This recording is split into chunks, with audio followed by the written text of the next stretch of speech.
Hi, this is Kerry Artek with Wicked Stocks, bringing you an individual stock pick in Airbnb. I did record this video, by the way, on Wednesday, February 15th, 2023. This is a free stock pick that we're putting out on YouTube on Wednesday, February 15th.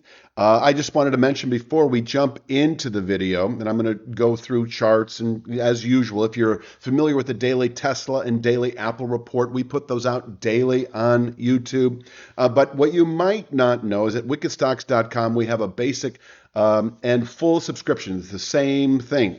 $47 a month provides you a daily triple Q analysis, daily SPY analysis, 2 individual stock picks a week, like the one you're going to see here in Airbnb. We do 2 others every week that never show up on YouTube. Recently we've done Google, Microsoft, Applied Materials, the last few, to name a few. We also do weekly S&P 500 index, weekly NASDAQ 100 index, and weekly TLT, that is the long bond ETF. So Airbnb earnings came out very favorably on Wednesday, and the stock is up 10% from yesterday's close already, actually a little bit more than that.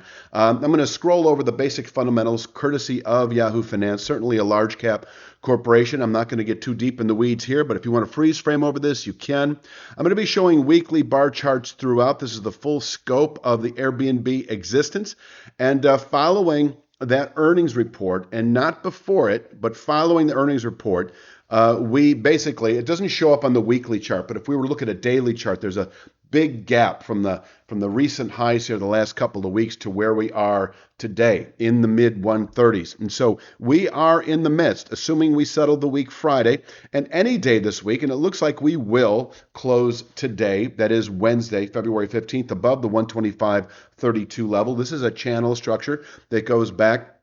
The first part of it, the first low was last summer, June, July low, and more recently in December, January. 125.32 is now your base of meaningful long-term support that can contain selling not only through March, but even through the second quarter. Our initial target, and the only one we're really going to show here, and it may be the ultimate target, but I think there's going to be more to the upside as we continue into later year. But for the next several months, and at current volatility, it could be the next 3 to 5 weeks, I'm expecting this descending channel top, which is a valid channel structure. If you follow this back in time, that first low that goes back to April-ish of 21 follows immediately the all-time high of this stock. And so that is the proper formation, and that channel top actually comes in at 164.39. And so from present price levels, that's about a 20% rally from where we are right now. So if but the bottom picking territory, if you will, if given the opportunity, is 125.32, and that's more of a 30% move. So if you happen to if the market gives you the opportunity to buy 125.32, which is dropping at 19 cents a week, you can monitor the existence of this base of long-term support now. 125.32 this week drops 19 cents next week, so forth and so on. You'll know exactly where it is if you just do the simple math over the weeks ahead. It is a base of support, able to contain selling on a monthly basis, at the very least. I'm going to say through the second quarter and possibly into later year. And I do have now a 2 to 3 month upside objective at 164.39. Now, of course, with present volatility, and present volatility exploded on Wednesday following Tuesday earnings. But I don't think that volatility will sustain itself. In other words, if we have the same volatility going forward with the 164.39 objective, we could perhaps reach that by the end of March. I don't see that happening. I think it's going to take every bit of 2 to 3 months to play out, and the market may just hand you an opportunity to buy the mid 120s over the next week or two. 125.32, once again, dropping 19 cents a week is your primary area of support to buy into. So if you slip into the mid 120s, you could consider buying 160 out of the money calls that don't expire for, I would go at least 6 months out. It's not going to take 6 months to reach it, but of course you want to preserve your delta on the way up and be less susceptible to theta, the time decay element. You may even go a year out. They're going to be a little pricier the further you go out, but they're going to be more responsive in terms of upside trade.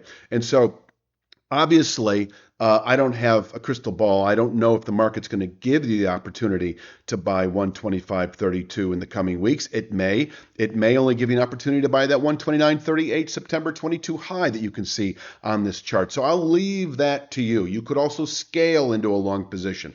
Maybe you buy a little now. If the market drops to 129 and change, you buy a little bit more. If the market drops to 125 and change, you buy a little bit more. Now you're fully loaded, so to speak, on a long position that anticipates that 164.39 descending channel top where profits should be taken, at least initially. And that is an area to go short in as well at 164.39 FYI. I suspect we will update Airbnb. I'm not quite sure. I can't make any promises, but as we approach that 164.39 descending channel top, we'll probably put out another video to keep you apprised of what we're seeing. Now, downside, in the event that we fall back below and settle below 125.32, then all bets are off. And we would then have a failed longer-term buy signal, in essence, a valid sign of weakness as we move into March, April, May. And I would say that if, surprise, we were to close Friday at 125.32 or lower, we could quite easily, over the next couple of months, ease back into the low to mid 80s. 81.91 is that pullback low, that move low. That is the lowest price that the stock has had since its IPO. You also have the high of the low. That is a meaningful support area. You could go back into the spring of last year where that low, I don't know exactly what that low was, but I think it was in the mid 80s as well. In any event, closing at or below 125.32 at the end of this week, or that formation going through time. So if we settle back below that channel top, let's say in a month or so, this market is then susceptible, and I'm going to say highly susceptible to falling back into the low to mid 80s. So if you got long, as I described earlier, in the upper 120s to mid 120s, I would suggest liquidating that position and perhaps consider going short. Under that scenario of closing back below 125.32, you could consider buying, say, 80 or 85 out of the money puts that don't expire for at least several months. And I think that pretty much rounds it out. I'll leave you with this image, which is the basis of the video. Buy signal, Airbnb. Assuming we close today, I'm talking Wednesday, February 15th, above 125.32, we have a buy signal. And you want to just confirm it on a Friday settlement. At the end of the week, you want to see this market close above 125.32. And then we're off to the races, so to speak, into the 160s over the next few months. And that is all I've got for this particular Airbnb video analysis. Please click like if you would. Take a look at wickedstocks.com. There's a lot going on there. 2 of these particular stock picks every week that you never see on YouTube. You have a great day.